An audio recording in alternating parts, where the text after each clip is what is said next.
salaamaaleykum sëñ bi na nga def. waaw maaleykum salaam wa rahmatulah ñu ngi lay ziar yaa imam. na nga tudd. waaw maa ngi tudd Jibilaay. waaw nekk coordinateur daayira Seydina Limaamu Yeen Jalaaw. jógee Jalaaw. waaw ànd ak daayira bi ñëw. waaw di ñëw pour appel. bu ñëw ab wuy si woote Seydina. voilà waaw dañoo def kuréel def daayira tuddee que sunu sang di sunu soppe di Seydina Limaamul Mahdi alayhi salaam. moo waral tey jii bés bi nga xamante ne mooy anniversaire u appelam moo waral ñu ñëw fii pour célébrer ko fii waaw looloo tax wuy si woote bi. léegi wuy si ngeen.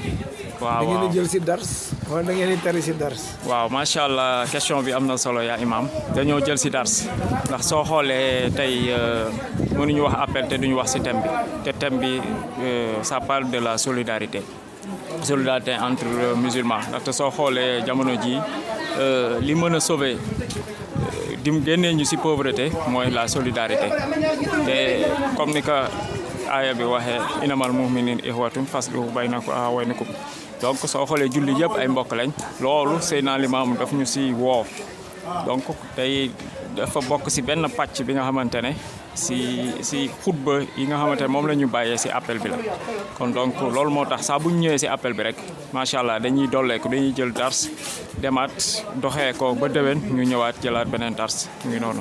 kon dars ngeen doon jël dars bi day. ngeen demee da ngeen nar a dimbalante wala da ngeen yokk dimbalante. voilà dañuy gën a yokk dimbalante ndax loolu mooy dëgg-dëgg anniversaire appel. anniversaire appel bon gaa moom benn lekkee naa ni si la bokk mais li ci ëpp solo. suñu anniversaire appel moom ba mu ñu woowee te ku la woo dafa am lu mu la jox léegi nag daf ñu jox xutba yi ndaxte soo xoolee sax yor-yoru jàmmalaay bi d'habitude li ci ëpp dañuy traité xutba yi waaw donc xutba yooyu daal loolu la ñuy gën a fàttaliwaat nit ñi rek nga xamante ñu gën see góorgóorlu ngir ñu mën a tegu si yoonu texe. ku bëgg a jaar si yoon bi fan ngeen nan ngay ne. waaw ku bëgg a jaar si yoon bi daal mooy comme ni ko Seydina Limaamu waxee rek moo ñu woo. ba pare tegal ñu programme xutba tey jii mën naa ne programme boobu noonu moom mooy daanaka sunu ordonnance moo ñu fecc donc si loolu la ñu mën a tënku ngir mën a tegu si si yoon bi. waaw waa Mbour FM TV yi leen seet si waaw waa Mbour TV waaw xanaa di am kontante ak mbégte ndaxte lii dafa am solo honnêtement waaw lii day participer si. nit ñi gën a mën a xam appel bi gën a mën a xam lan la Seydina Limaamul Mahdi alayhi salaam woote kon donc ñu ngi leen di jaajëfal bu baax a baax di leen ñaanal yàlla seen télé bi yàlla na dem ba ci gën a màgg nit ñi di leen dégg fu nekk si àdduna bi incha allah rek si barke Seydina Limaamul Mahdi alayhi salaam jërëjëf.